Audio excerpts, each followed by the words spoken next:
পারো? Excuse me, ওটা পারো না, ইটস পু। আর তুমি আমার নাম জানলে কি করে? দেববাবু সবসময় তোমার ইনস্টাগ্রাম প্রোফাইল দেখাতো, সবসময় তো স্টক করতাম, তাই জানি তুমিই পারো।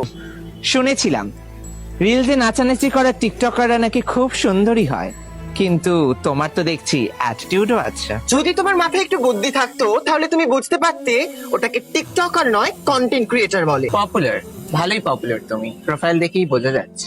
ছিলাম, এখন আর নেই। দেববাবুর সাথে ভিডিও ছাড়া হয় না বলে রিচ ডাউন হয়ে গেছে। কি অদ্ভুত না, একটা ক্রিঞ্জ টিকটকাররাও নাকি প্রেমে পড়ে। অদ্ভুত তো বটেই, বনেদি বাড়ির বউ আজ ক্রিঞ্জ টিকটকারের বাড়ি। দেব কোথায়? আমিও তো দেবকে খুঁজছি, সেই যে কোলাবোরেশন শুট করবে বলে গেল আর এলো না। মিথ্যে কথা বলছো তুমি। বিশ্বাস হচ্ছে না তো গোয়েন্দাগিরি করে নাও, ওটাই তো ভালো পারো। Shut up! তোর মধ্যে আছে কি? এই তো বোটক্স করা ঠোঁট, এই তো তোমার প্লাস্টিক সার্জারি রূপ, আর কয়েকটা মিলিয়ন মিলিয়ন ফলোয়ার্স। প্লিজ আমাকে দেবকে দিয়ে দাও, ওর সাথে আমার কোলাবোরেশন বাকি আছে এখনো। তুমি কি এখানে ব্যবসা করতে এসছো? আমি একজন কন্টেন্ট ক্রিয়েটর, রেসপেক্ট মি। আমি টাকার লোভে একটা সুগার ড্যাডিকে পটিয়ে বিয়ে করে ফেলেছি।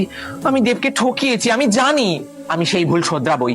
দেবকে আমি তোমার থেকে নিয়েই ছাড়বো। আই উইল সু ইউ, ওকে? এই তো দেব আসছে। দেব, now you have to decide কি তুমি কার সাথে থাকবে, আমার সাথে নাকি আমার সাথে?